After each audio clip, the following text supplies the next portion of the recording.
శ్రీ గురుభ్యో నమః.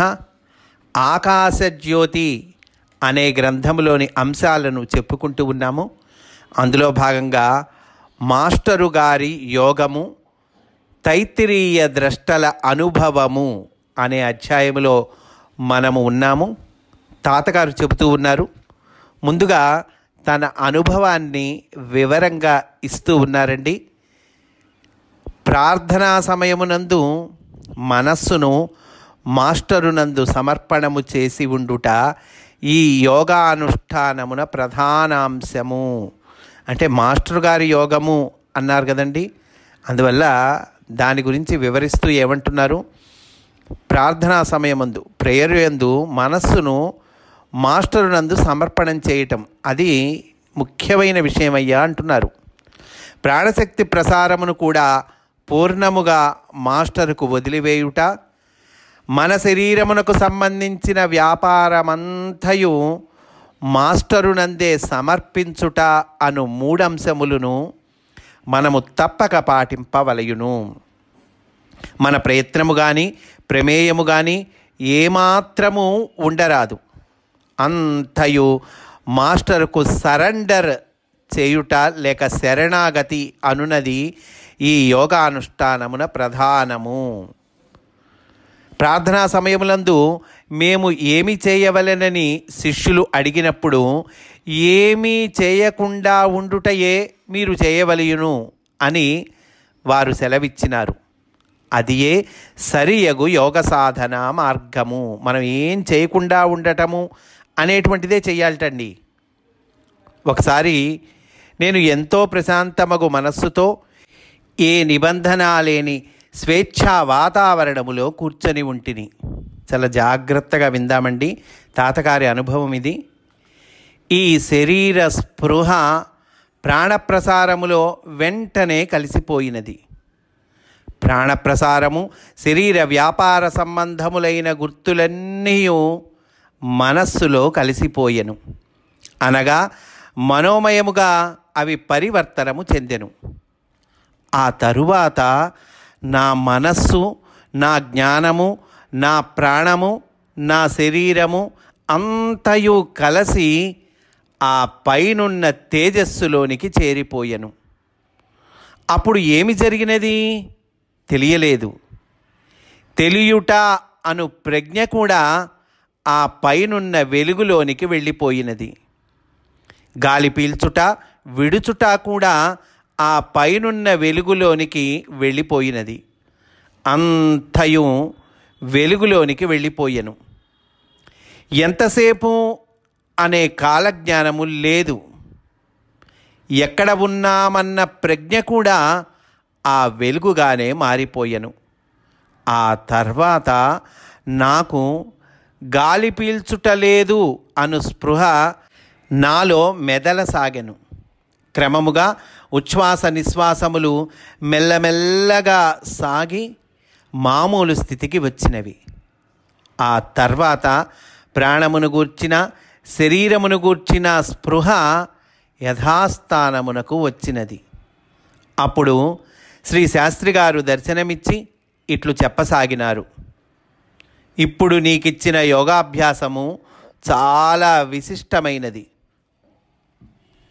ఈ అన్నమయ ప్రాణమయ మనోమయ కోశములను దాటి మానవుడు దివ్యమైన ప్రజ్ఞలోనికి వెళ్ళు విధానమే ఇది.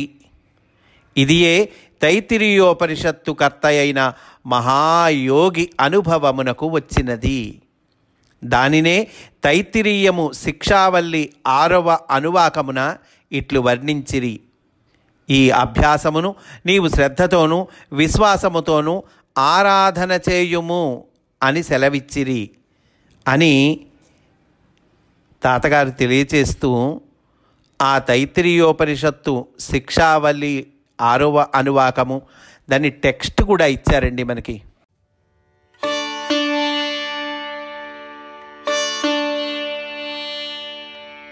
ఆ టెక్స్ట్ ఇచ్చి ఆ టెక్స్ట్ తర్వాత వివరణ ఇస్తూ ఉన్నారండి. ఆ వివరణను చెప్పుకుందాం మనం. ఏమిటి? మన హృదయ కేంద్రమును, హృదయ కమలము, హృదయ కోశము దహరాకాశము అని కొందరు వ్యవహరించుట కలదు. ఈ హృదయాకాశమునందే బ్రహ్మతేజము ఉన్నది. అందున్న ఆ పరమపురుషుడే మనస్సునంతట అనగా లోపల బయట క్రిందట అను భేదము లేక అంతటా వ్యాపించి ఉండును. ఎవరండి అంతటా వ్యాపించి ఉన్నది? ఈ హృదయ కేంద్రం అన్నారే, ఆ హృదయ కేంద్రంలో బ్రహ్మతేజం ఉందన్నారే, అందులో పరమపురుషుడు ఉన్నాడన్నారుగా, ఆయనండి అంతటా వ్యాపించి ఉండును. ఆ పరమపురుషుడే నిత్యుడైన అమృత స్వరూపుడు. ఈ చరాచర సృష్టిని వెలిగించే కాంతి యొక్క స్వరూపమైన వాడు. అతడే పరమపురుషుడు. ఈ భావమునే హృద్దేశే అర్జున తిష్టతి అని గీత బోధించుచున్నది. అంగుష్టమాత్ర పురుషోంతరాత్మ సదా జనానాం హృది సన్నివిష్ట.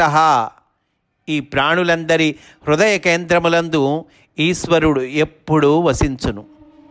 అతడు అంగుష్టమాత్రుడు. అనగా అంగుష్టమాత్రుడు అంటే ఏంటండి? సూక్ష్మాతి సూక్ష్మమైన తేజోమూర్తి. ప్రాణులందరి హృదయ కేంద్రములందు ఎప్పుడూ భాషించుచుండును. ఇట్టి పరమ పురుషుని చేరుటకు మార్గము ఆ తరువాత మంత్రమున చెప్పబడినది. ఏమండి, బాగుంది. పరమపురుషుడు, ఆయన్ని చేరటానికి మార్గం ఏమిటి? ఈ తైత్రీయోపనిషత్తు తర్వాతి మంత్రంలో చెప్పబడింది అంటున్నారండి. అంటే తైత్రీయోపనిషత్తుని సమన్వయం చేస్తూ ఈ అధ్యాయం అంతా సాగుతుందండి మనకి. అయితే తైత్రీయోపనిషత్తు పూర్తిగా తెలుసుకోవాలంటే మాస్టరు ఈకే గారు స్వయంగా అందించినటువంటి ఆ తైత్రీయోపనిషత్తు వివరణను పుస్తక రూపంలో మనకి దొరుకుతుందండి. ఆ తైత్రీయోపనిషత్తు గ్రంథము మాస్టర్ ఈకే పబ్లికేషన్స్ వాళ్ళు చక్కగా పుస్తకాలు మనకు అందజేశారు.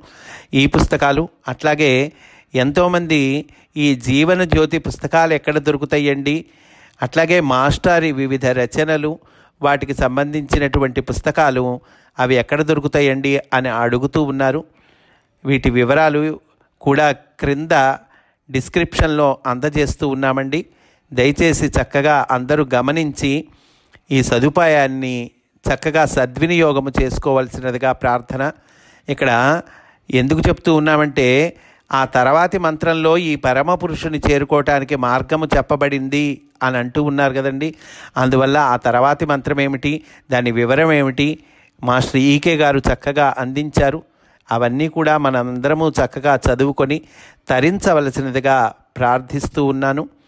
సరే, దీనిని చేరుటకు తాతగారు చెప్తూ ఉన్నారండి. దీనిని చేరుటకు ముందు తొలిమెట్టు మన ప్రజ్ఞ తాలూకల మధ్యమునకు చేరవలెను. రెండు తాలూకల నడుమ స్థన రూపమున లేక నాద రూపమున బ్రహ్మమును స్ఫురింపచేయు కేంద్రమే తాలూకా మధ్యము. అట్టి కేంద్రమునకు పైన ఇంద్రయోని అనబడు చైతన్య కేంద్రము ఉన్నది.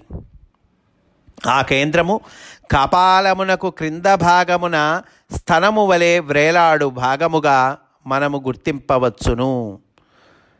ఎక్కడ ఉన్నది ఆ కేంద్రం అనేటువంటిది చెప్తూ ఉన్నారండి. దీనినే ఇప్పటి శాస్త్రజ్ఞులు పీనియల్ గ్లాండ్గా వ్యవహరించుచున్నారు. అది ఈ శరీరముపై సర్వాధిపత్యము కలిగినటువంటి పూర్ణ చైతన్య కేంద్రము కావచ్చును అని శరీర శాస్త్రాధ్యాపకులు అభిప్రాయము. దీని కార్యక్రమము కానీ చైతన్యము కానీ ఇప్పటి వరకు ఎవరు ఎరుగరు, తమకేమీ తెలియదని చెప్పుచున్నారు. ఈ రెండు కేంద్రములను మన మనస్సు దాటి పైకి వెళ్ళినప్పుడు మనస్సు దివ్యమగును. అంటే తాతగారు తన అనుభవాన్ని చెప్పి ఆ తర్వాత తైత్రీయోపనిషత్తు మంత్రము చెప్పి ఆ తర్వాత ఆ మంత్రాన్ని సమన్వయం చేస్తూ ఉన్నారండి. తాతగారి అనుభవం ఏంటో మళ్ళొక్కసారి మనం చదువుకొని మళ్ళీ ఆ వివరణకి రావాలి. కనుక ఈ రెండు కేంద్రాలు దాటి మనస్సు పైకి వెళ్ళినప్పుడు ఏమవుతుంది? దివ్యమగును. మనస్సునకు దివ్యమగు స్థితి గతి కూడా ఏర్పడును. దీనినే భాగవతమునందు మనోమయీం భాగవతీం గతిం, మనోమయీం భాగవతీం గతిం అని పేర్కొనబడినది. భాగవతమునందు ఇట్లా చెప్పారు అంటున్నారండి. అట్టి స్థితిని మనము చేరవలసి ఉన్నది. ఈ భావమునే తైత్రీయ ద్రష్ట ఇట్లు ప్రవచించినాడు. అయం పురుషో మనోమయః అనగా భాగవతీయమైన దివ్య తేజస్సును మనస్సు పొందును అని మనము అర్థము చెప్పుకొనవచ్చును. చూడండి, మనస్సుకి ఎంత చక్కటి స్థితి వస్తుందో.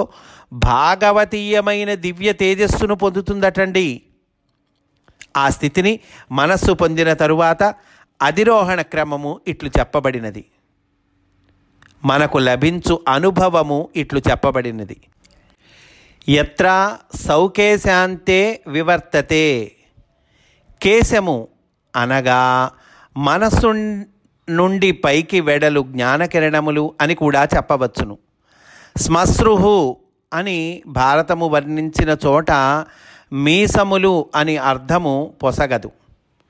మనస్సు నుండి వెడలు జ్ఞానకిరణములు అనియే మనము చెప్పుకొనవలయును. మన ఎరుక యొక్క కిరణ ప్రసారము కొంతవరకే పోయి అక్కడ అంతమగుచుండును. ఆ పైన ముందుకు పోక వెనుదిరిగి వచ్చుచుండును. ఈ భావమునే ఈ మంత్రము స్పష్టముగా పేర్కొన్నది. యతో వాచోని వర్తంతే అప్రాప్య మనసా సహా. మన మనస్సు ఈ సృష్టిలో ఉన్న అన్ని వస్తువుల వైపుకు వెడలగలదు, కానీ ఆ సృష్టి అయ్యున్న బ్రహ్మమును ఎరుగజాలదు. అక్కడ నుండి వెనుదిరిగి వచ్చును. అనగా బ్రహ్మము మన భావమునకు అందునది కాదు. భావము మాటల ద్వారా వ్యక్తమగును గాన భావమునకే అందనప్పుడు మాటల ప్రసక్తి లేదు. అవాంగ్మానస గోచరము అని అనుట ఇందులకే. మన జ్ఞాన ప్రసారము బ్రహ్మము వరకు వెళ్ళి వెనుకకు తిరిగి వచ్చునని భావము. ఆ తరువాత మన జ్ఞానమునకు ఉన్న 2 పరిమితులు ఇచ్చట వర్ణింపబడినవి. మన జ్ఞానానికి 2 పరిమితులు ఉన్నాయండి. ఏంటవి? అవి శీర్షము, కపాలము. ఈ 2 పరిమితులను, ఆవరణలను దాటినప్పుడు మాత్రమే పూర్ణ జ్ఞానములోనికి ప్రవేశించునని భావము. శీర్షము జ్ఞానస్వరూపము, రెండవది కపాలము అనగా మన ఎరుకకు పైనున్న సరిహద్దు. ఈ 2 పరిమితులను దాటుటనే వ్యపోహ్య అని మంత్రమున చెప్పి ఉన్నారు. వ్యపోహ్య అని మంత్రంలో చెప్పినటువంటి దానికి అర్థము ఈ 2 పరిమితులను దాటుట అంటున్నారండి. వ్యపోహ్య అనగా తొలగించుట లేక దాటుట అని అర్థము. మన పరిమిత జ్ఞానము యొక్క హద్దు దాటి పరిపూర్ణ జ్ఞానము యొక్క సరిహద్దులోనికి చేరుటయే వ్యపోహ్య. అట్లు దాటి అల్పమైన జ్ఞానపు పొలిమేరలను దాటి పరిపూర్ణ జ్ఞానము యొక్క తేజస్సు లేక బ్రహ్మమును చేరుట, ఆ తేజస్సు అక్కడ ఉన్నట్లు తెలియుట, ఆ పిమ్మట చేరుట అనునవి. ఈ సమన్వయము నాకు గురువుగారు ప్రసాదించిన అనుగ్రహమునకు సరిపోవుచున్నది. నా యోగానుభవమునందు శరీర స్పృహను దాటి ఆ తరువాత ప్రాణము ఇచ్చిన స్పృహను దాటుట, ఈ స్పృహలు వెళ్ళి మనస్సులో లయమగుట, మనస్సు కూడా తన పరిమితులను దాటి పైనున్న బ్రహ్మ తేజస్సులో కలియుట నాకు వచ్చిన అనుభవము. ఈ అనుభవమును మనస్సు గుర్తింపజాలదు. గుర్తించే మనస్సు మనలో పనిచేయుచున్నంత వరకు ఈ జ్యోతి అనుభవమునకు అందదు. చూడండి, ఈ అనుభవాన్ని మనస్సు గుర్తింపజాలదట. అదే మళ్ళీ తిరిగి రివర్స్లో ఏం చెప్తూ ఉన్నారు? ఒకవేళ మనస్సు పనిచేస్తోంది అనుకుందాం. మనస్సు పనిచేస్తున్నంత వరకు కూడా ఈ జ్యోతి అనుభవమునకు అందదు అంటున్నారు. అంటే మన మనస్సు పనిచేయటం ఉండకూడదు. అంటే పనిచేయటం ఉండకూడదంటే అన్నీ సరెండర్, అన్నీ మనం శరణాగతి చేశాంగా, అదండి. ఆ అందినప్పుడు అందినట్లుగా తెలియుట ఎట్లు అన్న ప్రశ్న ఉదయించును. మరి మనస్సు పని చేయట్లేదు అంటున్నారు కదండి. మరి అది అందింది అని ఎట్లా తెలుస్తుంది? మనస్సు ద్వారానే మనకు తెలియను. మనస్సు రహితమైనప్పుడు తెలివి అన్నది ఉండదు కనుక అప్పుడు ఆ జ్యోతి యొక్క దర్శనము తెలియుట ఎట్లు? మన మనస్సును దాటిన ఎరుక వేరుగా ఉండును. మన మనస్సును దాటిన ఎరుక ఉంటుందటండి, అది వేరుగా ఉంటుందట. దానిని ఏమంటారండి? దానినే అతిమానసము లేక దివ్యమానసము అంటారట. దాన్ని ఇంగ్లీష్లో కూడా ఇస్తున్నారండి. దానినే సూపర్ మైండ్, సూపర్ కాన్షియస్నెస్ అని కూడా వ్యవహరింతురు. అట్టి జ్ఞానము ద్వారా మనము మనస్సును దాటి ఆ దివ్యమైన తేజస్సులో ఉన్నామని తెలియను. అట్టి జ్ఞానము అంటే దివ్య మానసము ద్వారానే ఈ అనుభూతి అందును. మనస్సు యొక్క ప్రధాన కార్యక్రమమైన ఉచ్ఛ్వాస నిశ్వాసము తేజస్సులోనే కలిసిపోయినవి. ఈ శరీరమును గురించిన స్పృహ కూడా అందులోనే కలిసిపోయినది. తెలియుట ఆపై తేజస్సు యొక్క అనుభూతిలోనికే వెళ్ళిపోయినది. తరువాత క్రమముగా ప్రజ్ఞ దిగువనున్న మనస్సులోనికి వచ్చుట, ఉచ్ఛ్వాస నిశ్వాసములు కలుగుట, శరీరపు తెలివి మరలా నాకు లభించెను. ఈ అభిప్రాయమునే గురుపాదులు శ్రీ ప్రభాకర శాస్త్రి గారు తైత్రీయ మంత్రములోని యోగానుభవము అని బోధించిరి. ఈ తైత్రీయ మంత్రంలోని ఉన్నటువంటి యోగానుభవము అని ఎవరు చెప్పారు? శ్రీ ప్రభాకర శాస్త్రి గారు చెప్పారు. కనుక తైత్రీయ మంత్రములోని ఈ భావమునకు గురుపాదులు శ్రీ ప్రభాకర శాస్త్రి గారు చెప్పిన అర్థమునే మనము చెప్పుకొందాము అంటూ ఉన్నారండి తాతగారు. ఈరోజు ఇక్కడితో పూర్తి చేసుకుందాము. రేపు కూడా ఇదే అంశములోని విశేషాలను చెప్పుకుందాము అని సవినయంగా మనవి చేసుకుంటూ స్వస్తి. వాసుదేవా. అలాగే క్రింద డిస్క్రిప్షన్లో ఈ పుస్తకాలు దొరికే చోటు, అంటే ఈ జీవన జ్యోతి 3 వాల్యూమ్స్, అట్లాగే తైత్రీయోపనిషత్తుకి మాస్టారు ఇచ్చినటువంటి అద్భుతమైనటువంటి వివరణ,